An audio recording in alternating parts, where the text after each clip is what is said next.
Vous êtes branchés sur la radio Campus Unikin, la radio du savoir, sur 107.6 MHz, votre radio. Bonjour à tous et à toutes et merci de rester branchés sur la 107.6 MHz. Nous émettons depuis l'Université de Kinshasa en modulation de fréquence. Je vous donne les principaux titres de ce journal. Naufrage sur le lac Kivu, 23 personnes ont trouvé la mort. Le gouvernement de la province du Nord Kivu annonce par ailleurs qu'il y a eu 50 survivants. Détails dans ce journal.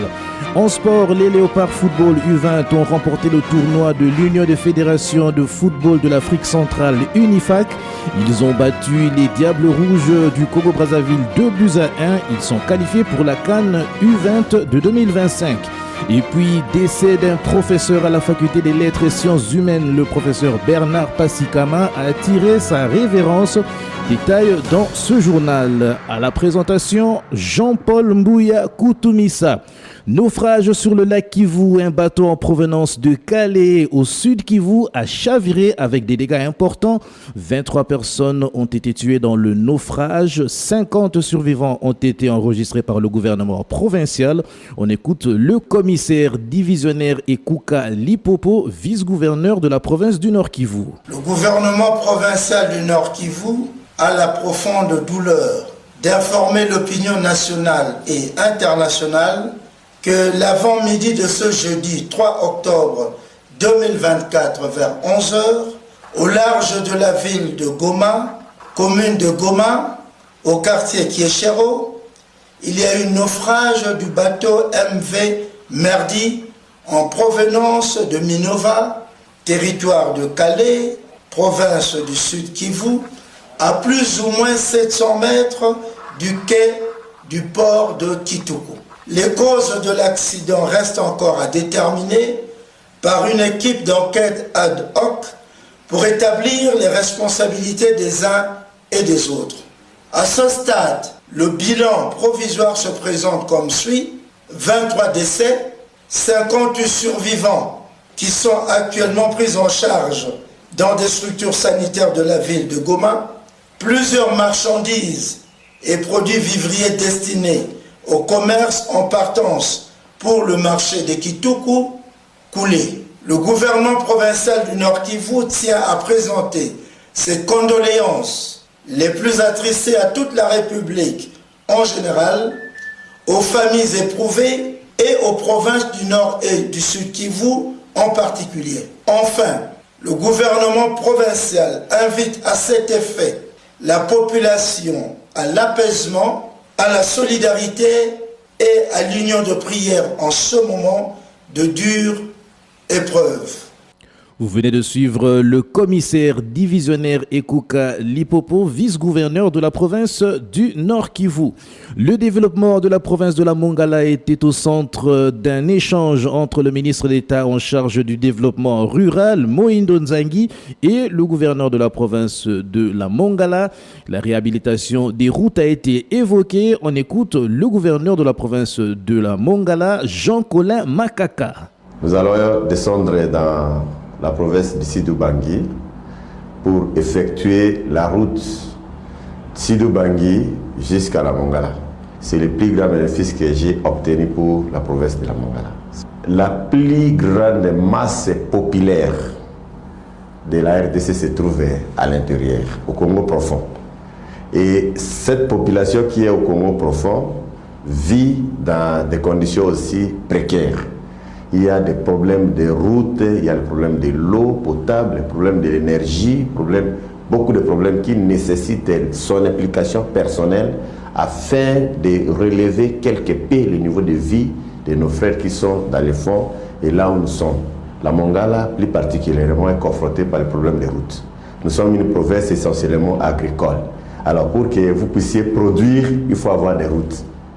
Et le ministre d'État a bien voulu qu'il puisse effectuer personnellement une descente sur terrain afin de palper du doigt notre plaidoyer de tous les temps sur nos états de route tellement dégradés. À son arrivée, il va écouter les doléances de la population.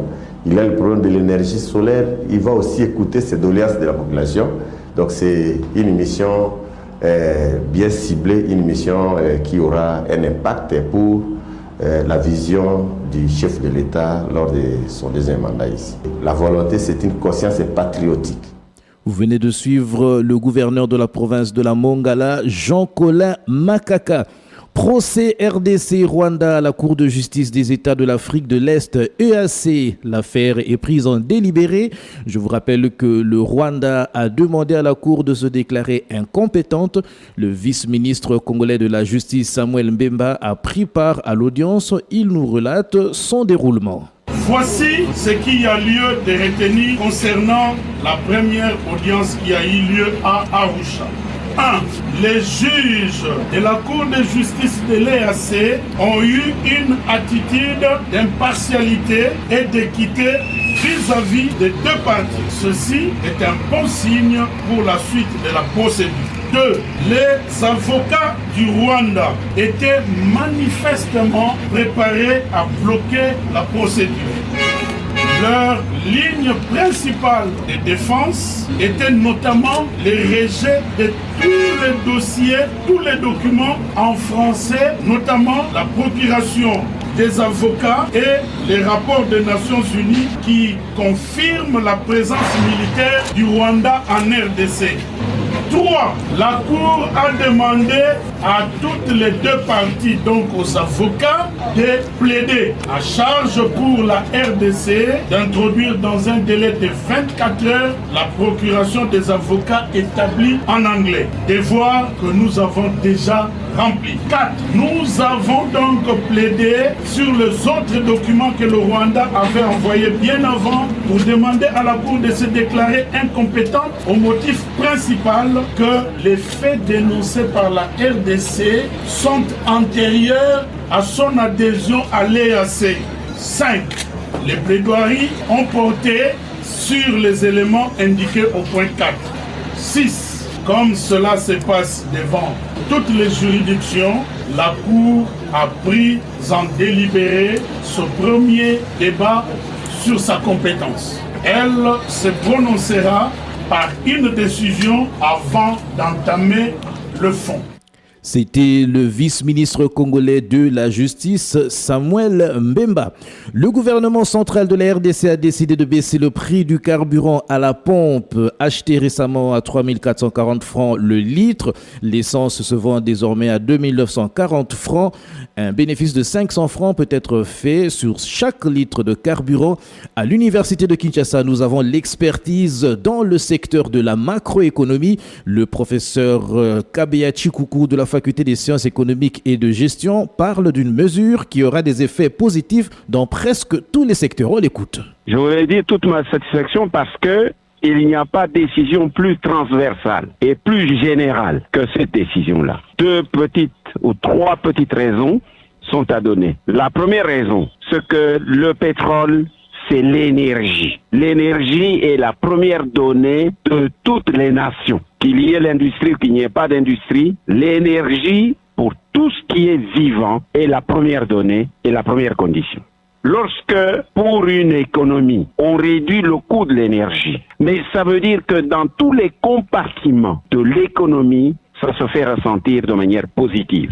Ça, c'est une décision qui m'a surpris, que je n'attendais pas d'aussitôt et avec une telle ampleur, parce que j'ai été à la pompe, et je la salue. Maintenant, quelles sont les retombées? D'abord, avant de dire quelles sont les retombées, où se feront sentir les retombées? Je dis partout, dans nos campagnes comme dans nos villes, dans nos usines comme dans nos ateliers, sur l'agriculture comme sur l'industrie, comme sur le commerce, comme sur les finances, comme tout ce qui bouge, tout ce qui grince dans ce pays est concerné par la baisse du prix du pétrole ou de l'essence. Donc ça, c'est pour ce qui est de savoir où ça se fera sentir. Géographiquement, partout, de manière sectorielle, partout, dans tous les secteurs et dans tous les recoins et les moindres recoins de la vie sociale. Deuxième chose, quelle sera l'ampleur des retombées auxquelles nous pouvons nous attendre? L'ampleur sera mesurée selon certains paramètres. C'est-à-dire qu'il y aura des secteurs qui vont gagner mieux que d'autres. Il y a des régions qui vont gagner mieux que les autres. Il y a des hommes qui vont gagner mieux que d'autres hommes. Il y a des groupes sociaux qui vont vont gagner mieux que d'autres groupes sociaux selon ce que les économistes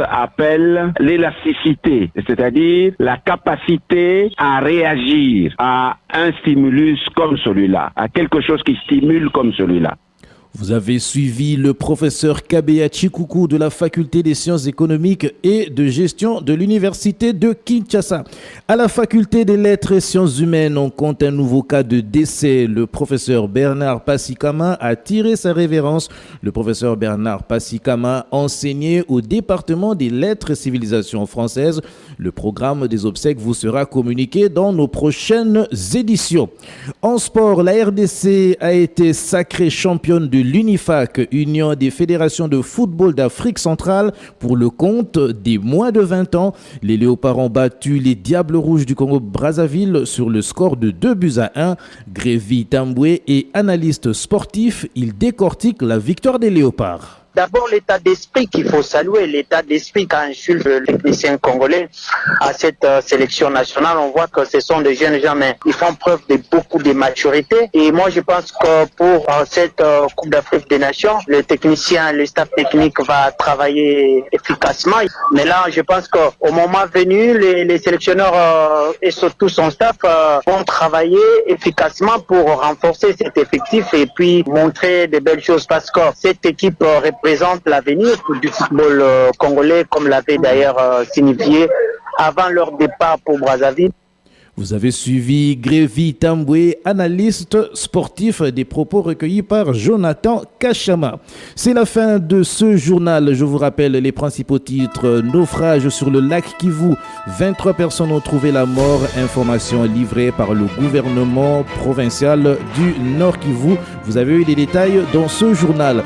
En sport, les Léopards football U20 ont remporté le tournoi de l'Union des fédérations de football de l'Afrique centrale, UNIFAC. Ils ont battu les Diables Rouges du Congo-Brazzaville 2-1. Ils sont qualifiés pour la CAN U20 de 2025. Et puis, décès d'un professeur à la faculté des lettres et sciences humaines, le professeur Bernard Passikama a tiré sa révérence. Nous aurons le programme des obsèques dans nos prochaines éditions. Ont participé à la rédaction de ce journal Jonathan Kachama, Progélite Nganabanga, Emmanuel Boutela était à la réalisation aux côtés de Sylvain Chizungu sous la supervision de Luxen Kinounou. Caleb Ovungu Chako était également présent. Ont épaulé la rédaction Emmanuel Mikobi ainsi que Junior Katunda. Restez branchés sur la radio Campus Alma Mater sur 107.6 MHz, la radio de l'éducation nationale. Vous êtes branchés sur la radio Campus Unikin, la radio du savoir, sur 107.6 MHz, votre radio.